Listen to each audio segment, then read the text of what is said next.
Just because someone says they want a relationship does not mean that they want a relationship with you. Hi guys, and welcome back to another absolutely spirited video. My name is Layla, not Leela, not Lila, not Lola, not Delilah, and y'all already know it's not Leonard.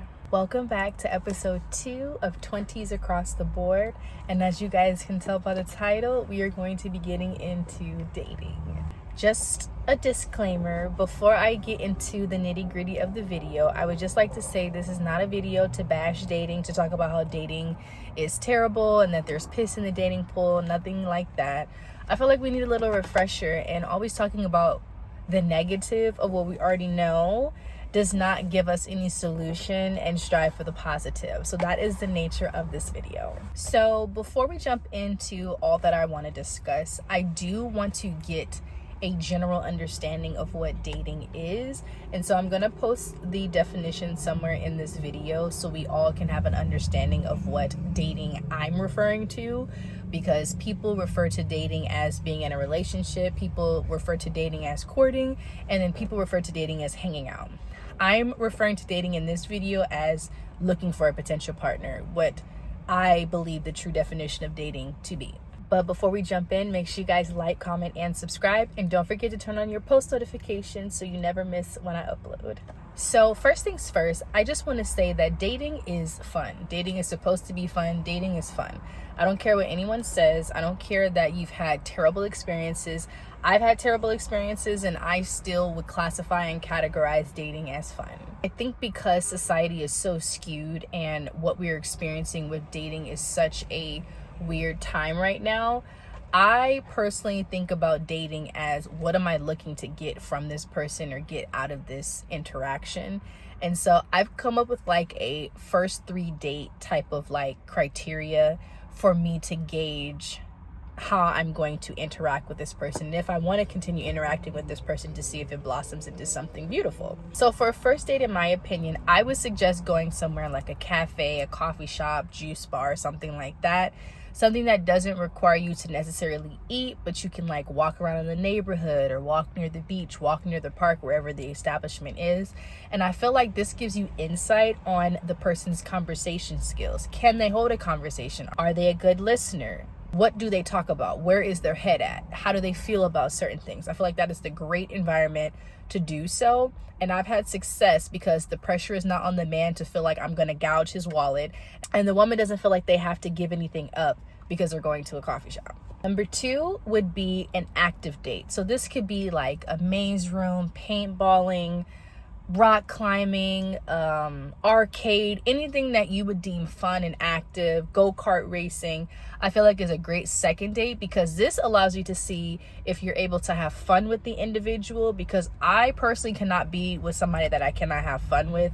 I think having fun is subjective, but I think we all can agree that we want somebody that we can have fun with and laugh with, and I feel like date number 2 being something active is a great way to gauge that. And date number 3 would definitely be, of course, dinner. I feel like dinner has to be earned on both sides. I personally do not want to have like an intimate type of vibe with somebody and I don't know what I'm walking into.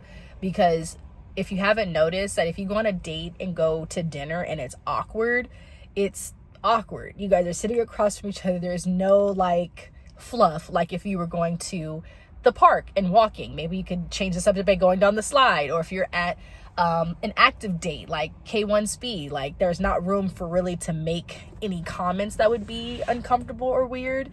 And I feel like with dinner, it just has to be earned. Like I am going to know what your conversation skills are. I'm going to know like your humor and all of that from the first 2 dates. So I feel like date number 3 being dinner just kind of gives that more intimate vibe to kind of hone in on the nitty gritty, because I'm a firm believer that you don't need to play 21 questions on the first date. And I feel like if you go to dinner first, that's essentially what happens, where you're asking like every question that you think you should ask. But I feel like you can build up to it. By date number 3, the ice begins to break a little bit, and you can have deeper, meaningful conversations to really gauge like, okay, is this person gonna be my vibe, or it was cool, but it's not enough for me to want to go to the next step. Number 2, it is crucial to date with your intentions up front.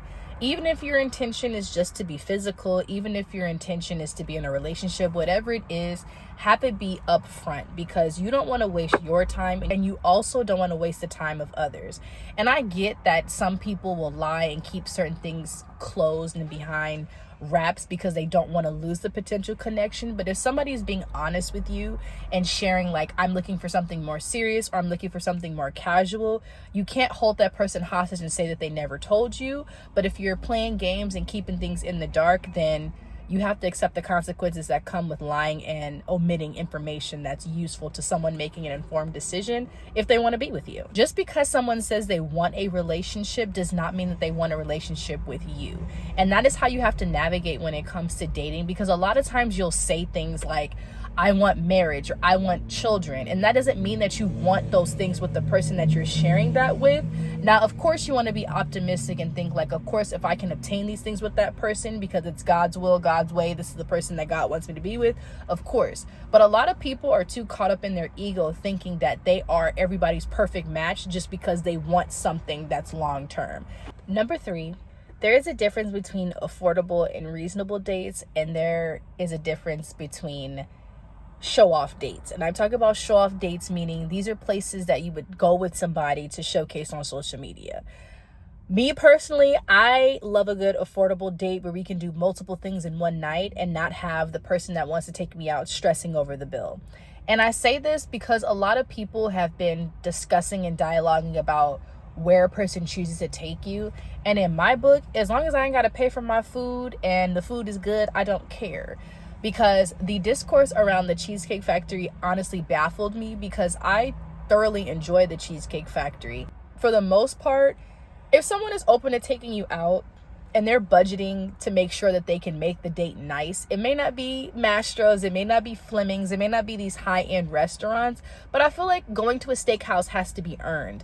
I feel like regularly you're not going out to the steakhouse with your girlfriend. So if you're not, that's not something that you would normally do outside of going out with somebody. I don't feel like you should make it the requirement just to see if a dude has money to be able to mess with you. Like, we're all trying to figure out this thing called life, and I feel like putting stress on somebody because they don't have the pockets of Chris Brown is crazy. And I want us to be more realistic. I feel like we all could find happiness if we just come back to earth and reset our expectations on what we expect out of people when we are trying to date them and when we're trying to get to know them.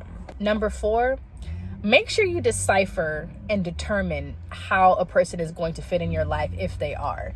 Just because a person approaches you in a more romantic sense does not mean that that romantic can turn into platonic, because you guys are just better off as friends, homies, whatever. And I feel like a lot of great relationships are built that way, when you realize that they may not fit in this category, but they'll fit over here in this category.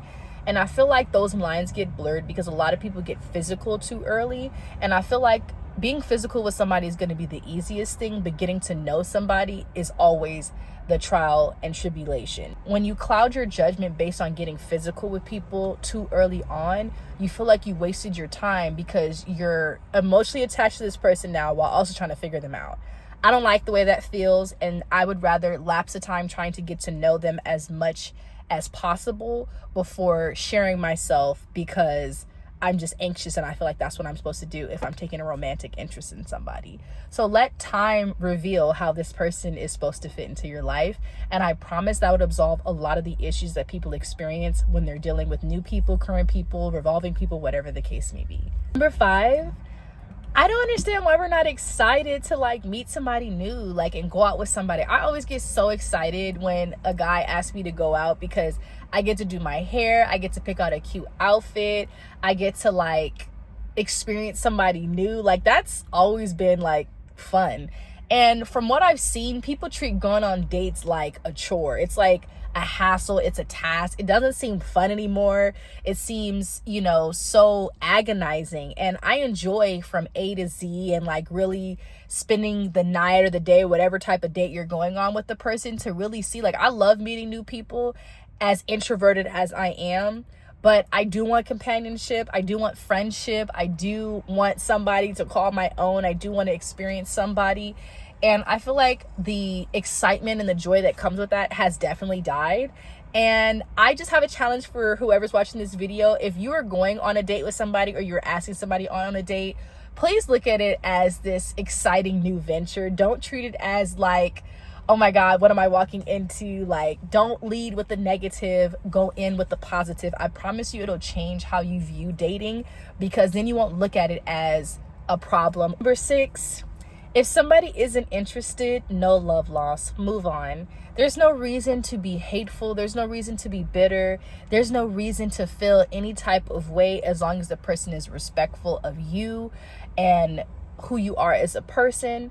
And if they're not feeling you or you're not feeling them, I feel like respect is needed on both sides. If you're not interested in somebody, you're saving yourself a whole world of wasted time, and you're saving the other person from a whole world of wasted emotions and feelings. You know when you're interested in somebody, and you know when you're not. So instead of dragging people along, trying to figure out what it is that you do or don't want, there's no need to. And for the ladies, a man knows. And for men, women will tell you when they like you. You don't have to chase them. You don't have to try to break them down and whatnot. And I get that men like to chase women because it's in their nature. But I'm talking about men who are like chasing women that blatantly do not like them. Not playing hard to get with, like it's hot and cold, I can't really tell. Because believe it or not, confusion is an answer. Confusion means they're not interested. If you can't pinpoint whether they like you or dislike you, you're like, I don't know, that's an answer. And lastly, whether you're in your early 20s, mid 20s, or late 20s, exiting to the 30s, just enjoy the dating scene. I feel like we take for granted getting to know people, and I mean really getting to know people. Like, find out what people's interests are. Find out what people's favorite food is. Find out what makes people smile. Find out what people are passionate about and what they feel their purpose is. Find out how they see themselves. Like, find out stuff that you don't normally find out about people until it's too late, and really hone in on what you want. I expect the same thing out of every person that I go out with. I expect them to be raw. I expect them to be real. I expect them to be themselves. And I expect them to enjoy my company as I plan to enjoy theirs, unless we are just oil and vinegar, and that's okay too. But really try to change how you navigate the dating scene. There's so much negativity out here, but I like to look at it like this. We all get 24 hours. God blesses us by allowing us to open our eyes and utilize those 24 hours as we see fit. I'm able-bodied. I have a house over my head, or a roof over my head. They say I have food to eat. I have a place to wash my behind, and I have the freedom of choice. And I feel like when you have all of those things, there's no need to waste and be upset and fight things that you have control over. If somebody's not interested in you, you have control to change it. If you want to date 5 different people to see which one is the best suitor, you have the choice to do that.